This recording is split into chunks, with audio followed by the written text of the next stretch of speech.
সর্বাগ্রে সে মহান রব্বুল আলামিনের প্রশংসা জ্ঞাপন করি, যিনার করুণায় আজকে আমরা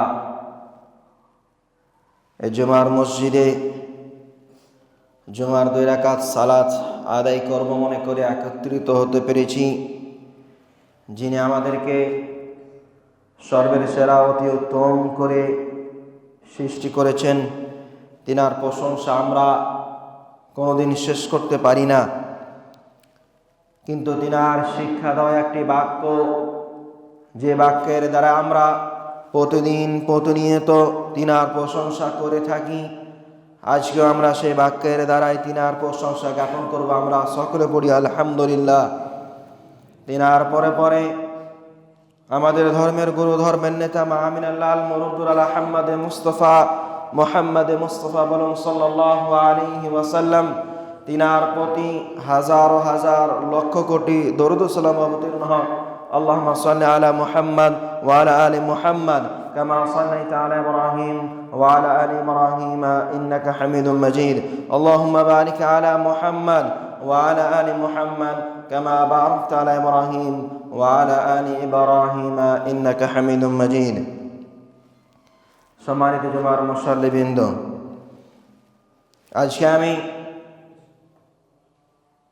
যে বিষয়কে কেন্দ্র করে কিছু কথা বলবো মনে করে দাঁড়িয়েছি, সেটি হচ্ছে শয়তানকে এবং তার উদ্দেশ্য কি।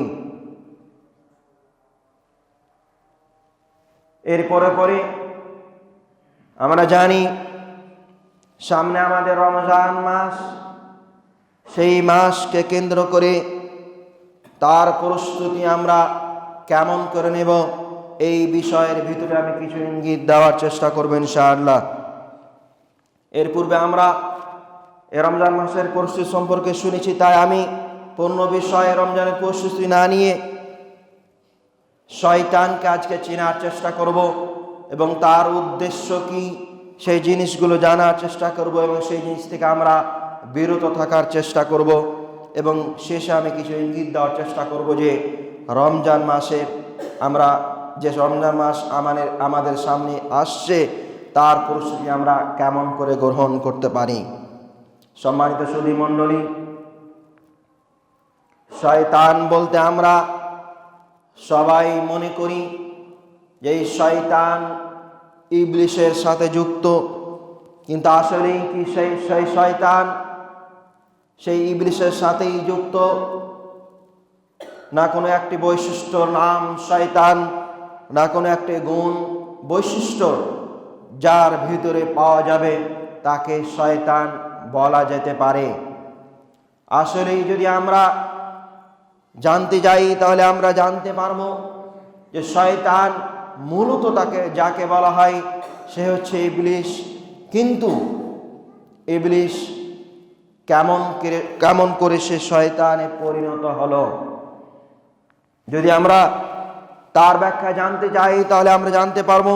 আল্লাহ রাব্বুল আলামিন কোরআন পাকের মধ্যে বলেছেন, ওয়া ইদ কুল্লা লিল মালাইকাতি ইসজুদু লি আদম। এরপর আল্লাহ রাব্বুল আলামিন একদিন ফেরেশতাদেরকে ডেকে পাঠালেন এবং বললেন, ওয়া ইদ ক্বালা রাব্বুকা লিল মালাইকাতি ইন্নী জাইলুন ফিল আরদি খলিফা ক্বালু আতাজআলু ফিহা মান ইফসিদু ফিহা ওয়া ইয়াসফিকু আদ-দিমা ওয়া নাহনু নুসাব্বিহু বিহামদিকা ওয়া নুকদ্দিসু লাক ক্বালা ইন্নী আ'লামু মা লা তা'লামুন। আল্লাহ রাব্বুল আলামিন একদিন ফেরেশতাদেরকে বললেন, হে ফেরেশতারা, আমি দুনিয়ার বুকে একজন খলিফা সৃষ্টি করতে চাই। তখন ফেরেশতারা বলেছিলেন, আল্লাহ রাব্বুল আলামিন, আপনি দুনিয়ার বুকে এমন একটি জাতি তৈরি করতে চান যেই জাতি দুনিয়ার বুকে শুধু লড়াই এবং ফাসাদ করবে। আল্লাহ রাব্বুল আলামিন তখন তাদেরকে বলেছিলেন, ইন্নী আ'লামু মা লা তা'লামুন, আমি যা জানি তোমরা তা জানো না। তারপর আল্লাহ রাব্বুল আলামিন আদম আলাইহিস সালামকে অনেক জায়গা থেকে মাটি একত্রিত করে আল্লাহ রাব্বুল আলামিন আদম আলাইহিস সালামকে সৃষ্টি করেছিলেন। এরপর আল্লাহ রাব্বুল আলামিন আদম আলাইহিস সালামকে অনেক কিছু বস্তু নাম শিখিয়ে দিলেন। আল্লাহ রাব্বুল আলামিন এর ব্যাপারে কোরআনের মধ্যে অনেক সুন্দর করে গুছিয়ে বলেছেন। আল্লাহ রাব্বুল আলামিন বলেন যে আদম আলাইহিস সালামকে আমি কয়েকটি বস্তুর নাম জানিয়ে দিলাম, তারপরে সেই বস্তুগুলির নাম আল্লাহ রাব্বুল আলামিন ফেরেশতাদেরকে জিজ্ঞাসা করলেন, হে ফেরেশতারা, এই বস্তুগুলির নাম, এই জিনিসগুলোর নাম তোমরা বলো। ফেরেশতারা তখন বলেছিল, আপনি যা আমাদের শিক্ষা দিয়েছেন তা ছাড়া আমরা এর চেয়ে আর বেশি কিছু জানি না। তখন আল্লাহ রাব্বুল আলামিন আদম আলাইহিস সালামকে সেই বস্তুগুলির নাম বলতে বললেন। আদম আলাইহিস সালাম সঙ্গে সঙ্গে সেই বস্তুগুলির নাম বলতে আরম্ভ করলেন। তখন আল্লাহ রাব্বুল আলামিন ফেরেশতাদেরকে আদেশ করেছিলেন, হে ফেরেশতারা, তোমরা আদম আলাইহিস সালামকে সাজদা করো। আল্লাহ রাব্বুল আলামিন এই ব্যাপারে বলছেন, ওয়াইদ কুল্লা লিল মালাইকাতি ইসজুদু লি আদম, তোমরা আদম আলাইহিস সালামকে সাজদা করো। সেই দিন সমস্ত ফেরেশতাগণ আদম আলাইহিস সালামকে সাজদা করেছিলেন, কিন্তু ইবলিস সেই দিন সাজদা করেনি। ফাসাজাদু ইল্লা ইবলিস, সমস্ত ফেরেশতারা সাজদা করে ফেললো, কিন্তু ইবলিস সেই দিন সাজদা করলো না। আল্লাহ রাব্বুল আলামিন সেই দিন থেকে সেই ইবলিসকে শয়তানে পরিণত করেছেন। তাহলে মূলত আমরা বুঝতে পারলাম যে ইবলিসের শয়তানে পরিণত হওয়ার কারণ হচ্ছে এই যে আল্লাহ রাব্বুল আলামিনের আদেশ ছিল যে আদম আলাইহিস সালামকে সাজদা করতে হবে। সেই আদেশ অমান্য করার কারণে, সেই একটি সাজদা না করার কারণে আল্লাহ রাব্বুল আলামিন সেই ইবলিসকে শয়তানে পরিণত করেছিলেন। যারা আমরা এই দুনিয়ার মুখে আল্লাহ রাব্বুল আলামিনের অগণন আদেশকে আমরা এড়িয়ে চলি, অগণন আদেশকে আমরা মানি না। আল্লাহ রাব্বুল আলামিন দিনে রাতে আমাদেরকে 5 ওয়াক্ত সালাত আদায় করতে বলেছেন। সেই 5 ওয়াক্ত সালাত আমাদের কতগুলো সাজদা রয়েছে, এই সাজদাগুলো আমরা ছেড়ে দিই, আল্লাহ রাব্বুল আলামিনের আদেশকে আমরা অমান্য করে চলি, এড়িয়ে চলি। তাহলে আমরা কি সেই শয়তান থেকে দূরে থাকতে পারলাম? যদি আমরা এই ঘটনাকে মূল বুঝতে পারি, যদি বুঝতে চাই, তাহলে আমরা এটা বুঝতে পারবো ইবলিস শুধুমাত্র একটি আদেশ আল্লাহ রাব্বুল আলামিনের যে আদম আলাইহিস সালামকে সাজদা করতে হবে, সেই সাজদা করেনি। মূলত সেই কারণেই তাকে শয়তানে পরিণত করা হয়েছে। যারা আমরা দিনে রাতে আল্লাহ রাব্বুল আলামিনের অগণন সাজদা ছেড়ে দিই, আল্লাহ রাব্বুল আলামিনের অগণন আদেশকে পালন করি না, তারাকে আমরা সেই শয়তান থেকে দূরে থাকতে পেরেছি। আমি বলতে এটা চাই না যারা আল্লাহ রাব্বুল আলামিনের আদেশ পালন করেন না, যারা দিনে রাত্রে সাজদা, আল্লাহ রাব্বুল আদেশ একটি সাজদা নামাজ কায়েম করা যারা পালন করেন না, তারা শয়তান, এটা আমি বলতে চাই না। তবে বলতে এটাই চাইছি, শয়তান, ইবলিসের শয়তান হওয়ার মূল কারণ যেটা ছিল সেটা যদি আমরা বুঝি, তাহলে আমরা বুঝতে পারবো যে শয়তান ইবলিসের শয়তান হওয়ার মূল কারণ কি। তাহলে আমরা বুঝতে পারবো যারা আমরা আল্লাহর আদেশ ছাড়ছি এর থেকে আমরা দূরে নেই। তবে আমাদের লক্ষ্য উদ্দেশ্য হবে, আমাদের উচিত হবে যে আল্লাহ রাব্বুল আলামিনের আদেশগুলো সুন্দরভাবে পালন করা, এবং যেই জিনিসগুলো থেকে, যেই বস্তু থেকে আমাদেরকে নিষেধ করেছেন সেই বস্তু থেকে আমাদেরকে দূরে থাকা, বিরত থাকা। যদি আমরা আল্লাহ রাব্বুল আলামিনের আদেশকে এই দুনিয়ার বুকে পালন না করে আল্লাহ রাব্বুল আদেশকে যদি আমরা অমান্য করে চলি, হতে পারে আল্লাহ রাব্বুল আলামিন সেই শয়তানের সাথে আমাদেরকে যুক্ত করতে পারেন, যেমন করে ইবলিসকে আল্লাহ রাব্বুল আলামিন শয়তানে পরিণত করেছেন। তাহলে আমরা শয়তান চিনতে পারলাম যে কি কি কাজ করলে কেমন করে ইবলিস শয়তানে পরিণত হলো, কেমন করে ইবলিস শয়তান হয়েছিল। সেই জিনিসগুলো থেকে আমরা বাঁচার চেষ্টা করব।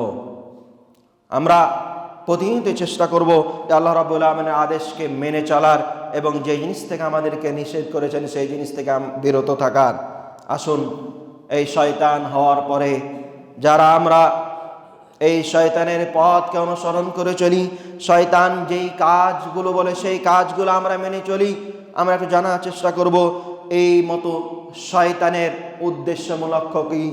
কেননা আমরা শুধুমাত্র মনে করি সেই একজন শয়তান যাকে আল্লাহ রাব্বুল আলামিন, আমরা ইবলিসকে একমাত্র শুধুমাত্র শয়তান মনে করি, কিন্তু আল্লাহ রাব্বুল আলামিন বলেছেন এই শয়তান মানুষদের মধ্যে হতে পারে এবং জিনদের মধ্যে হতে পারে।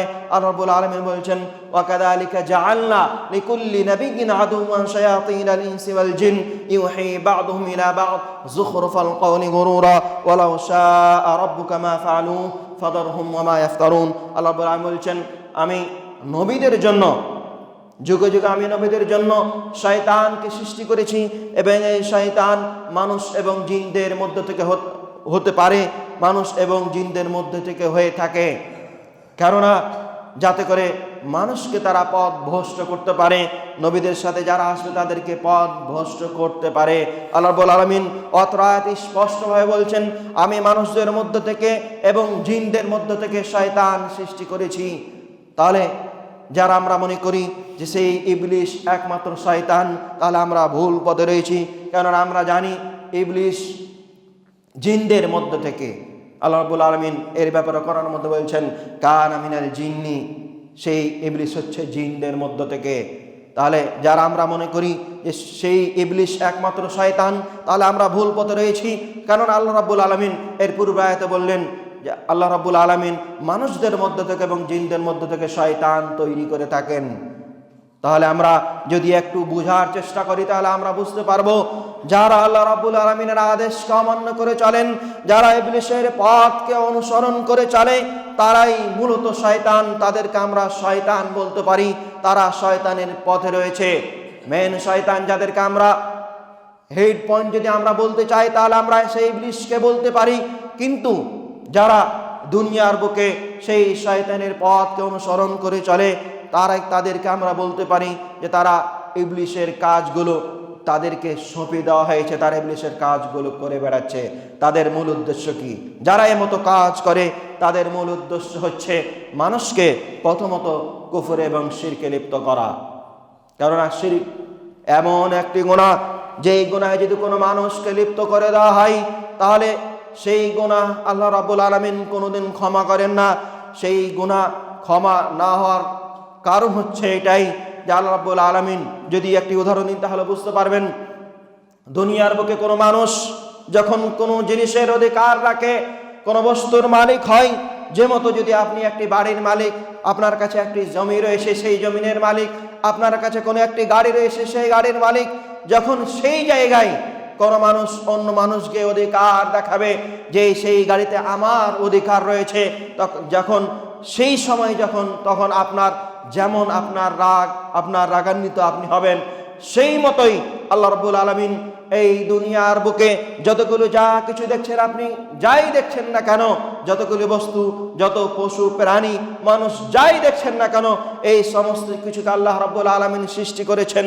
যখন এই সৃষ্টি করার পিছনে আল্লাহ রাব্বুল আলামিনের উদ্দেশ্য রয়েছে, সেই উদ্দেশ্যকে ছাড়া যদি আমরা মনে করি এই কাজ আল্লাহ রাব্বুল আলামিন ছাড়া অন্য কেউ করতে পারে, এই গুনাহ আল্লাহ রাব্বুল আলামিন ছাড়া অন্য কেউ ক্ষমা করতে পারে, এই মতো যদি আমরা কবরের কাছে গিয়ে, কোনো পীরের কাছে গিয়ে যদি আমরা ক্ষমা চাই, কোনো পীরের কাছে গিয়ে, কোনো কবরের কাছে গিয়ে, কোনো মানুষের কাছে গিয়ে যদি আমরা বাচ্চা চাই, যে এই কাজ আল্লাহ ব্যতীত আপনি দিতে পারেন, তার কাছে যদি আমরা চাই, তাহলে আল্লাহ তাআলার কত রাগান্বিত হতে পারেন। এজন্যই শয়তান চেষ্টা করে প্রথমত মানুষকে শিরক এবং কুফরে লিপ্ত করার। যখন কোনো মানুষকে শিরকে লিপ্ত করে দেয়, তখন সেই জানে আল্লাহ রাব্বুল আলামিন তার এই গুনাহ কোনোদিন ক্ষমা করবেন না, তার অধিকারের সাথে রয়েছে। কারণ আল্লাহ রাব্বুল আলামিন বলছেন, ইন্নাল্লাহা লা ইয়াগফিরু আন ইউশরাকা বিহি ওয়া ইয়াগফিরু মা দুনা যালিকা লিমান ইয়াশা ওয়া মান ইউশরিক বিল্লাহি ফাকাদ দাল্লা দালালান বাঈদা। নিশ্চয় আল্লাহ রাব্বুল আলামিন শিরকের গুনাহকে কোনোদিন ক্ষমা করেন না। যদি আল্লাহ রাব্বুল আলামিন চান তবে ক্ষমা করতে পারেন। এই শিরকের গুনাহ কেমন করে আমরা ক্ষমা করতে পারি? শুধুমাত্র খালিস তওবা, যদি আমরা অন্তর থেকে আল্লাহ রাব্বুল আলামিনের কাছে ক্ষমা চাইতে পারি, তওবা করতে পারি, হে আল্লাহ রাব্বুল আলামিন আমি জীবনে ভুল করে ফেলেছি, এরপরে কোনোদিন আমি আর শিরক করব না, তবে আল্লাহ রাব্বুল আলামিন হতে পারে আমাদের এই শিরকের গুনাহ ক্ষমা করে দিবেন। নচেত আমাদের এই শিরকের গুনাহ যদি আপনি মনে করি যে শিরক করে ফেলেছি, আল্লাহ রাব্বুল আলামিন আমাদের কোনোদিন ক্ষমা করে দিবেন, কোনোদিন ক্ষমা করবেন না। আল্লাহ রাসূল সাল্লাল্লাহু আলাইহি ওয়াসাল্লাম বলেছেন, কোন ব্যক্তি যখন কিয়ামতের দিন আল্লাহ রাব্বুল আলামিনের সামনে যাবে, তখন তার যদি শিরক ছাড়া যা কিছু গুনাহ থাকবে, যদি শিরক না থাকে, তার গুনাহের মধ্যে আল্লাহ রাব্বুল আলামিন তার সমস্ত গুনাহকে ক্ষমা করে দিতে তাকে জান্নাত দিয়ে দিবেন, জান্নাত দিতে পারেন। যদি শিরক থেকে যায় আল্লাহ রাব্বুল আলামিন সেই গুনাহ কোনোদিন ক্ষমা করবেন না, তাকে জাহান্নামে যেতে হবে। শিরক হচ্ছে এত বড় গুনাহ।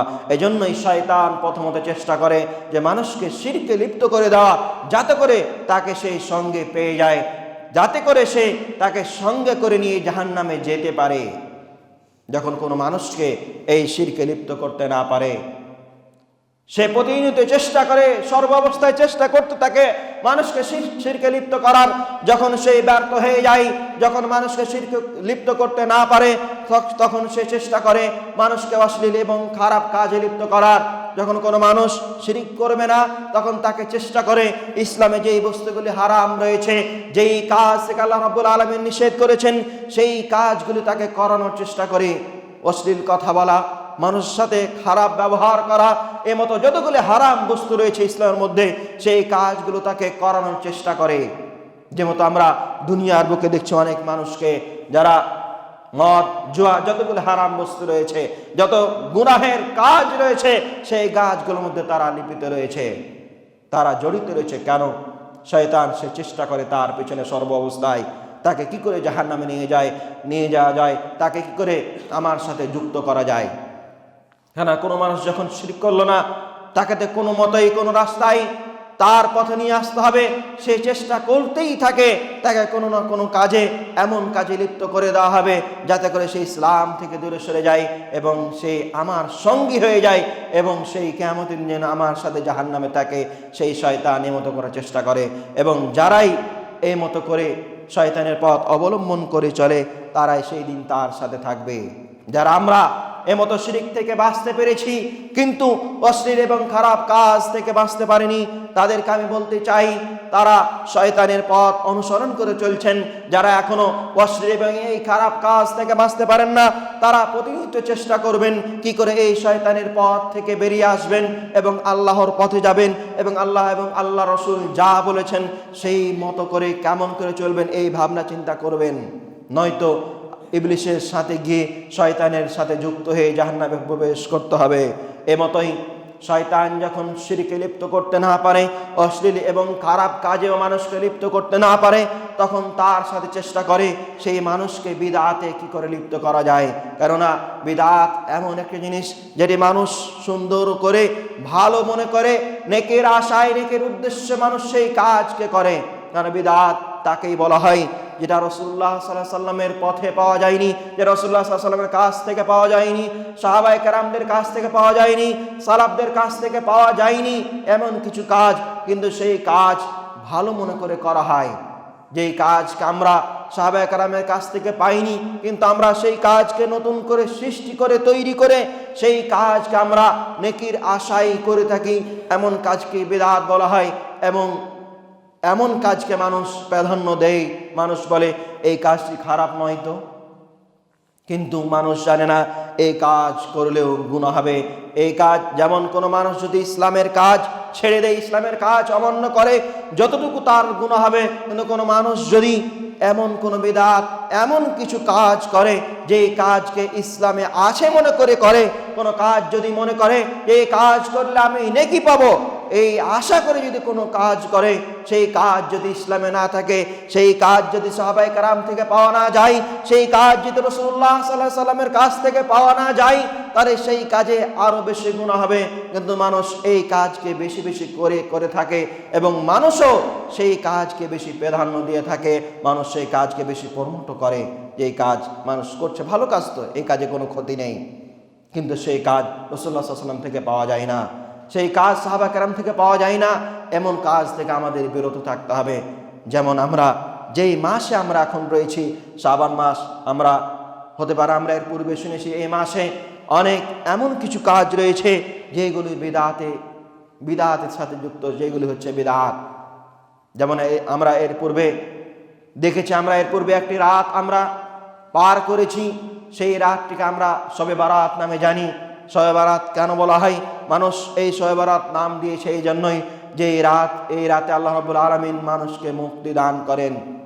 কিন্তু আসলেই কি এই শবে বারাত, যে রাতকে উদ্দেশ্য করে আল্লাহ রাব্বুল আলামিন কোরআন পাকের মধ্যে বলেছেন যে এই রাত্রে আল্লাহ রাব্বুল আলামিন বরকত দিয়েছেন, সেই রাতকে এই রাত নয়।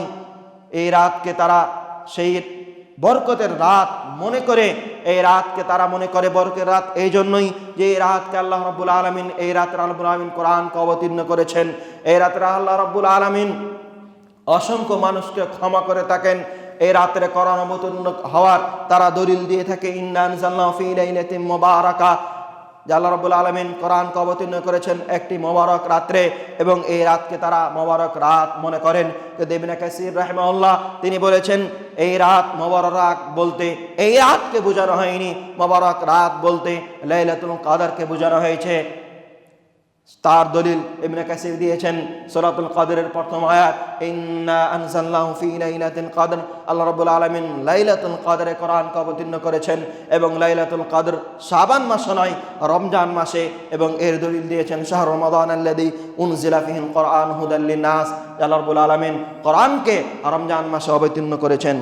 তাহলে যারা এই শবে বারাত রাতকে বরকতময় রাত মনে করেন এবং এই রাত মনে করেন যে কোরআন অবতীর্ণ হয়েছে, তারা ভুল পথে রয়েছে। কোরআন অবতীর্ণ হয়েছে রমজান মাসের লাইলাতুল কদর রাত্রে, এবং এই রাত্রে মনে করে আমাদের মধ্যে অনেক মানুষ রয়েছে এই রাত্রে, হতে পারে আমরা শুনে এসেছি, তারপরে কিছু ইঙ্গিত দিতে চাই। এই রাত্রে অনেক মানুষ এমন রয়েছে যারা সালাতে আলফি আমরা জানি এই নামাজ আদায় করার চেষ্টা করে, এবং প্রত্যেক রাকাতে সূরা ইখলাসকে 10 বার করে পাঠ করার চেষ্টা করে। এটা ইসলামে কোনো জায়গায় পাওয়া যায় না, এটা সাহাবায়ে কেরামের কাছ থেকে পাওয়া যায় না। যারা মূলত এই কাজ নেকির আশায় পুরো রাত জেগে নামাজ আদায় করে, হতে পারে সে নেকির আশাই করছে, কিন্তু সেই তার নেকির জায়গায় তার গুনাহে পরিণত হয়ে গিয়েছে। এমতই এই রাতে অনেক কিছু বিদআত হয়ে থাকে। আমার বিষয় এই বিষয় নাই, তবে আমি বলতে চাই, শয়তান যখন কোনো মানুষকে শিরকে লিপ্ত করতে না পারে, তখন সে চেষ্টা করে অশ্লীল এবং খারাপ কাজ করানোর। যখন সেই কাজ তার দ্বারাই না হয়, সে চেষ্টা করে মানুষকে বিদআতে লিপ্ত করার। বিদআত এমন একটি জিনিস যেটা মানুষ নেকির আশায় নেকির উদ্দেশ্যে কাজ করে থাকে, কিন্তু সেই কাজ ইসলামে পাওয়া যায় না, সাহাবায়ে কেরামের কাছ থেকে পাওয়া যায় না, নবী সাল্লাল্লাহু আলাইহি ওয়াসাল্লামের কাছ থেকে পাওয়া যায় না। এমতই যখন কোনো মানুষকে শয়তান বিদআতে লিপ্ত করতে না পারে, তখন সে চেষ্টা করে সেই মানুষকে আল্লাহ এবং আল্লাহ রাসূলের আনুগত্য থেকে দূরে সরিয়ে দেওয়া। আল্লাহ রাব্বুল আলামিন বলেছেন, ইয়া আইয়ুহাল্লাযীনা আমানু আতিউল্লাহ ওয়া আতিউর রাসূল ওয়া লা তুবতিলু আ'মালাকুম। হে ইমানদার ব্যক্তিরা, তোমরা আল্লাহ এবং আল্লাহ রাসূলের আনুগত্য করো এবং তোমাদের আমলকে নষ্ট করে দিও না। কেননা কোনো মানুষ যখন দুনিয়ার বুকে কোনো আমল করে, সেই আমল যদি আল্লাহ এবং আল্লাহর রাসূলের আনুগত্যবিহীন হয়, আল্লাহ এবং আল্লাহর রাসূলের মতো করে না হয়, রাসূলুল্লাহ সাল্লাল্লাহু আলাইহি সাল্লাম যেমন করে সেই আমল করতে বলেছেন, সেই ইবাদত যেমন করে করতে বলেছেন, সেই মতো যদি সেই আমল সেই ইবাদত না হয়, তাহলে সেই আমল করে আমাদের কোনো কাজে আসবে না, সে আমল নষ্ট হয়ে যাবে। এই জন্য আল্লাহ রাব্বুল আলামিন বলেছেন, তোমরা আল্লাহ এবং আল্লাহ রাসূলের আনুগত্য করো এবং তোমাদের আমলকে নষ্ট করে দিও না।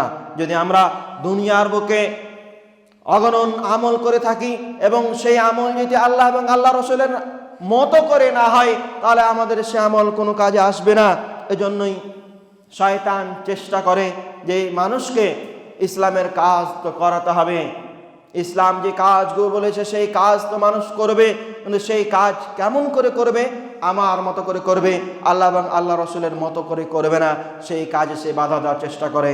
যে মতো আমরা দেখি ইসলামের অনেকগুলো কাজ সময়ের সাথে জড়িত রয়েছে, সেই সময়ের মতো সেই কাজ তাকে করাতে দেয় না। যেমন নামাজ আমরা জানি 5 ওয়াক্ত সালাত একটা সময়ের সাথে নির্দিষ্ট রয়েছে। মানুষ এমনি বাড়িতে বসে থেকে, দোকানে বসে থেকে সেই সময়টা পেরিয়ে যে সে মানুষ সময় পার হওয়ার পরে সেই সালাত আদায় করতে আসে। রাসূলুল্লাহ সাল্লাল্লাহু আলাইহি ওয়াসাল্লাম বলেছেন, সময় নামাজের একটি সময় নির্ধারিত সময় রয়েছে এবং আল্লাহ রাব্বুল আলামিন প্রত্যেকটা কাজের একটি নির্ধারিত সময় দিয়েছেন। সেই সময় অনুযায়ী সেই কাজ করলে বেশি প্রাধান্য পাওয়া যায়, কিন্তু শয়তান চেষ্টা করে সেই কাজ সেই সময় না করিয়ে তাকে কিছু একটা সময় তার নষ্ট করা এবং তাকে পরে সেই কাজটি করানো, আল্লাহ এবং আল্লাহ রাসূলের আনুগত্য থেকে তাকে দূরে সরানো। এমতই যখন কোনো মানুষকে আল্লাহ এবং আল্লাহ রাসূলের আনুগত্য থেকে দূরে সরাতে না পারে, তার কাছ থেকে চেষ্টা করে তাকে আল্লাহ রাব্বুল আলামিনের ইবাদত থেকে কি করে দূরে সরানো যায়। আল্লাহ রাব্বুল আলামিন ইসলামে যেই কাজগুলি করার আদেশ দিয়েছেন, যেমন আমরা নামাজ শুনলাম, নামাজ, রোজা, যাকাত, হজ, যেগুলো আমাদের ইবাদত দিয়েছেন, যেই কাজ করলে আমরা নেকি পাই, যেই কাজ করলে আমরা পরকালে জান্নাত লাভ করতে পারবো, সেই ইবাদতগুলি থেকে মানুষকে কি করে দূরে সরানো যায় সেই প্রতিনিয়ত চেষ্টা করতে থাকে। এবং আমরা এই সমাজের মধ্যে দেখতে পাচ্ছি অনেক মানুষ এমন রয়েছে যারা সালাতবিহীন এই দুনিয়ার বুকে বেঁচে রয়েছে, নামাজবিহীন এই দুনিয়ার বুকে চলাফেরা করছে।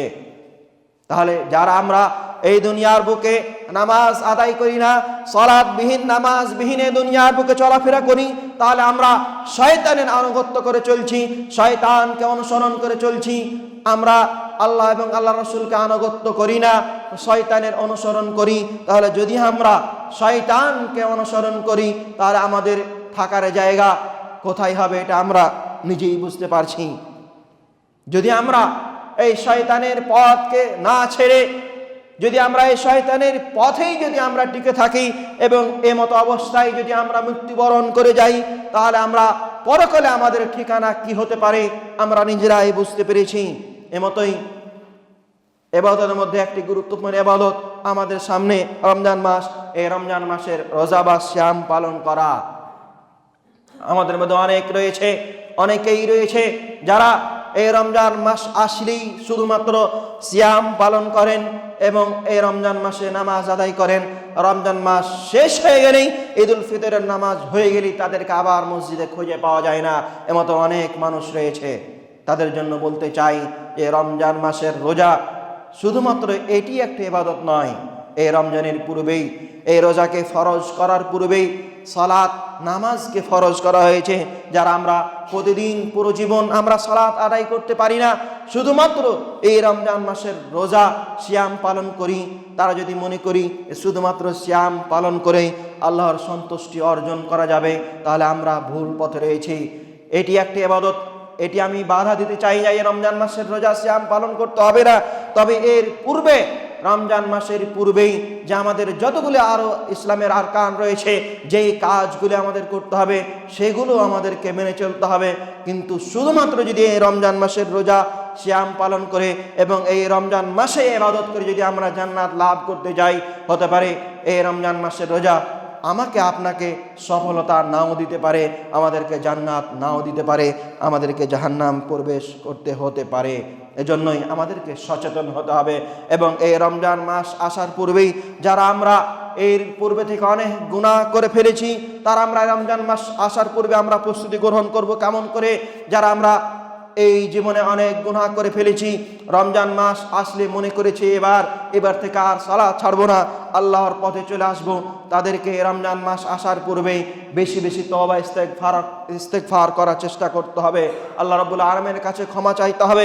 আল্লাহ রাব্বুল আলামিন, আমি দুনিয়ার বুকে আমার জীবনে অনেক প্রকার গুনাহ করেছি, আমি ইচ্ছা করেছি, আমি ওয়াদাবদ্ধ হচ্ছে আপনার সাথে এই রমজান মাস আসলেই আমি আর আমার জীবনে কোনোদিন গুনাহ করব না, আপনার পথেই টিকে থাকবো। যদি আমি আপনি এই মতো করে আল্লাহ রাব্বুল আলামিনের কাছে ক্ষমা চাইতে পারি, ওয়াদাবদ্ধ হতে পারি, তবে ইস্তেগফার করতে পারি, তবে হতে পারে আল্লাহ রাব্বুল আলামিন আমাদের পূর্বের গুনাহ ক্ষমা করে দিয়ে আমাদের রমজান মাসে যা নেকি করবো সেই নেকিগুলো আমাদের গ্রহণযোগ্য করতে পারেন এবং আমাদের জন্য ইসলাম আমাদের জন্য সহজ হতে পারে। এমতোই আমাদেরকে রমজান মাস আসার পূর্বে আমাদের একটা নোট তৈরি করতে হবে যে এই রমজান মাস আসলে রমজান মাসে আমরা কি কি ইবাদতগুলি আমরা করতে পারি। যেমন আমরা এর পূর্বের রমজানে আমরা অনেক কিছু কাজ করার চেষ্টা করেছিলাম, কিন্তু সেই কাজগুলো আমরা করে উঠতে পারিনি। সেই কাজগুলো যদি আমরা জানি, একটু যারা লিখতে জানি লিখে হোক, যারা লিখতে জানি না মনে মনে আমরা একটি সংকল্প করব যে এই কাজগুলো রমজানের মধ্যে আমরা করার চেষ্টা করব। সেই কাজগুলো আমাদের পয়েন্ট করে নেওয়া, রমজানের মধ্যে এই কাজগুলি করব।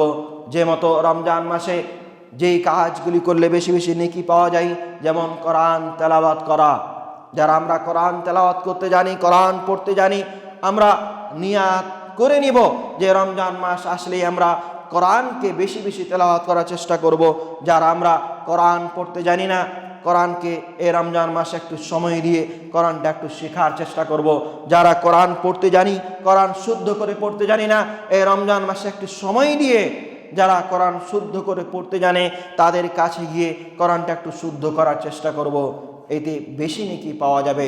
এমতই আল্লাহ রাব্বুল আলামিনের বেশি বেশি জিকির করা। জিকির মানে এই নয় যে শুধুমাত্র লা ইলাহা ইল্লাল্লাহ পড়ে নেওয়া। যতগুলো আমরা দোয়া জিকির আজকাল যতগুলো আমরা করার মধ্যে শুনেছি বা যা আমাদের দোয়া মুখস্থ রয়েছে, সমস্ত দোয়াগুলো বেশি বেশি পড়া।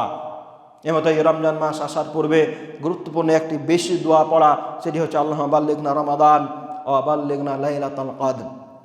আমরা দোয়া করব, রব্বুল আলামিন তুমি আমাদেরকে এই রমজান মাস পর্যন্ত আমাদেরকে পৌঁছে দাও, এবং যেন আমরা লাইলাতুল কদর পাই, এটা আমাদেরকে দোয়া করতে হবে।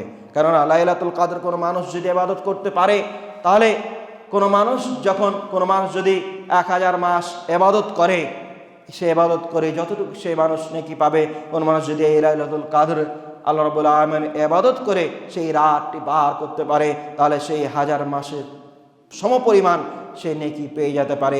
এই জন্য সেই মানুষকে আশা রাখতে হবে, আল্লাহ রাব্বুল আলামিনের কাছে চাইতে হবে, রাব্বুল আলামিন এই লাইলাতুল কদর পর্যন্ত আমাদেরকে পৌঁছে দাও। এমতো করে আমাদেরকে এই রমজান মাসে এর পূর্বে যেই কাজগুলি আমরা করতে পারি রমজান মাস পাওয়া সত্ত্বেও, সেই কাজগুলি এই রমজান মাসে করার নিয়ত করতে হবে।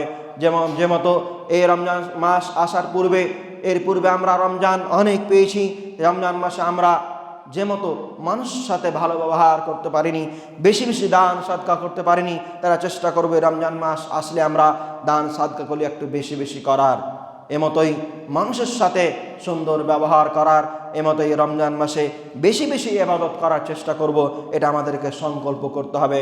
নচেত যদি আমরা এমতো সংকল্প না করে যদি আমরা রমজান মাসে প্রবেশ করে যাই, আমরা রমজান মাস পেয়ে যাব, রমজান মাসে যেটা হক রয়েছে সেই হকটি আমরা পরিপূর্ণ আদায় করতে পারি না। এই জন্যই আমাদের চেষ্টা করতে হবে যে আমরা রমজান মাস আসার পূর্বেই আমরা রমজান মাসের কি কি হক রয়েছে, রমজান মাসে কি কি কাজ করলে বেশি বেশি নেকি পাওয়া যায়, সেই কাজগুলো আমাদের স্মরণে নিয়ে আসা, যদি আমরা নোট করতে পারি নোট করে নেওয়া, এবং রমজান মাস আসলেই সেই কাজগুলি বেশি বেশি করার। এটি ছিল শয়তানের পঞ্চম উদ্দেশ্য, যে মানুষকে ইবাদত থেকে কি করে দূরে সরানো যায়। যেমতো রোজা একটা ইবাদত, অনেক মানুষ আমাদের মধ্যে রয়েছে যারা রমজান মাস এসে গেলেও রমজান মাসের সিয়াম পালন করতে তারা পারে না, রোজা রাখতে পারে না। তাদের চেষ্টা করতে হবে যে শয়তানের পথ অনুসরণ না করে আল্লাহ এবং আল্লাহ রসুলের পথকে প্রাধান্য দিয়ে রমজান মাসের সিয়াম পালন করা। এমতোই শয়তান চেষ্টা করে মানুষকে কি করে ফিতনায় ফেলা যায়। যখন দুনিয়ায় কোনো মানুষ শিরক করলো না, অশ্লীল খারাপ কাজ করলো না, আল্লাহ এবং আল্লাহ রাসূলের আনুগত্য করে চলছে, ইবাদত করছে, কোনো ইবাদত ছাড়ছে না, তখন তার পিছনে লেগে থাকে সেই মানুষকে অন্য মানুষের সাথে কি করে জড়িত করা যায়, তাকে ফিতনার মধ্যে কি করে ফেলা যায়। ফিতনা কি করে মানুষ ফেলে, আমার মধ্যে কিছু ত্রুটি রয়েছে, আর একজনের ভিতরে কিছু ত্রুটি রয়েছে, আমার ত্রুটিগুলো তার কাছে গিয়ে বলা, এবং তার ত্রুটিগুলোকে সে আমার কাছে বলা, এবং আমার সম্পর্কে সে কিছু কথা বলেছে, সেই কথাগুলো আমাকে এসে বলা যে তোমার সম্পর্কে সেই ব্যক্তি এমন এমন ধারণা করেছে, এবং তার ধারণাগুলো আমার কাছে এসে বলা, এবং দুজনের মধ্যে বিভেদ সৃষ্টি করে দেওয়া, ফাসাদ সৃষ্টি করে দেওয়া, তৈরি করে দেওয়া, ফিতনা সৃষ্টি করে দেওয়া, এবং দুজনের মধ্যে বিচ্ছেদ সৃষ্টি করে দেওয়া। আমাদের অনেক মানুষ রয়েছে যারা এমতো করে থাকে, তাদেরকে আমরা এই মূলত বলতে পারি যে শয়তানের অনুসরণ করে চলে, এবং শয়তানের কথা অনুযায়ী তারা আমাদের মধ্যে এসে বিভেদ সৃষ্টি করে। আমাদেরকে এমতো মানুষ থেকে, এমতো শয়তান থেকে আমাদেরকে বিরত থাকতে হবে, বেঁচে থাকতে হবে। নচেত আমরা শয়তানের পথ অনুসরণ করে পরকালে জান্নাত লাভ করতে পারি না। যদি আমরা এমতো মানুষের কথা শুনে যদি আমরা এই দুনিয়ার বুকে মানুষের সাথে ফিতনা সৃষ্টি করি, মানুষের সাথে দূরত্ব বজায় রাখি, মানুষ যদি আমরা মনে করি যে মানুষ সে আমার সম্পর্কে এমন কথা বলেছে, তার সাথে চলা যাবে না, যদি আমরা তার কথা প্রাধান্য দিয়ে দুনিয়ার বুকে নিজের জীবনকে অতিবাহিত করি, তাহলে আমরা শয়তানকে অনুসরণ করে চলছি। আর যদি আমরা শয়তানকে অনুসরণ করে চলি, তাহলে আমরা জানি শয়তানের যে মতো পরকালের ঠিকানা রয়েছে, সেই ঠিকানা আমাদের হতে পারে। এই জন্য আমাদের সর্বাবস্থায় চেষ্টা করতে হবে যে শয়তানের যে উদ্দেশ্যগুলি রয়েছে, সেই উদ্দেশ্যের প্রতি আমাদের লক্ষ্য না দিয়ে আমরা আল্লাহ এবং আল্লাহ রসুলের যে কথা রয়েছে, আল্লাহ এবং আল্লাহ রসুল যে মতো করে আমাদের যে মতো করে আমাদেরকে এই দুনিয়া বুকে জীবন যাপন করতে বলেছেন সেই মতো করে যদি আমরা নিজের জীবনকে অতিবাহিত করতে পারি তবে আমরা সফলতা পাবো, সেটা আমাদেরকে বুঝতে হবে। কোরআন হাদিস বেশি বেশি শোনার চেষ্টা করতে হবে এবং আল্লাহ রসুলের আনুগত্য করে নিজের জীবনকে অতিবাহিত করতে হবে। পরিশেষে আল্লাহ রাব্বুল আলামিনের কাছে দোয়া করে, রাব্বুল আলামিন তুমি আমাদেরকে এই দুনিয়ার বুকে শয়তানের উদ্দেশ্য থেকে বাঁচার তৌফিক দান করো।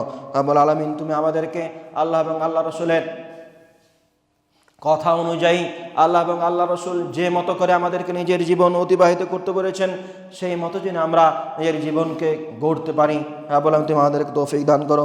রাব্বুল আলামিন তুমি আমাদেরকে কোরআন এবং হাদিস অনুযায়ী নিজের জীবনকে অতিবাহিত করার তৌফিক দান করো। আল্লাহুম্মা আমিন। রাব্বুল আলামিন তুমি আমাদের মধ্যে যারা অসুস্থ রয়েছে অতি শীঘ্র তুমি তাদেরকে আরোগ্য দান করো। রাব্বুল আলামিন জানেন আমাদের মধ্যে অনেকের মাতা, অনেকের পিতা, অনেকের ভাই মৃত্যুবরণ করে গিয়েছে, জানেন তারা কবরে কি অবস্থায় রয়েছে। যদি তাদের কবরে কোনো প্রকার আযাব হয়ে থাকে তাদের কবরের আযাবকে মিটিয়ে দিয়ে তুমি তাদের কবরে জান্নাতুল ফিরদাউসের বিছানা বিছিয়ে দাও। আমিন। তাকাব্বাল রাব্বুল আলামিন। বারাকাল্লাহু লানা ওয়া লাকুম ফিল কোরআনিল আযীম ওয়া নাফা'না ওয়া ইয়্যাকুম বিল আয়াতি ওয়াদ যিকরিল হাকীম ইন্নাহু তাআলা জাওয়াদুন কারীমুম মালিকুম বাররাউফুর রহিম।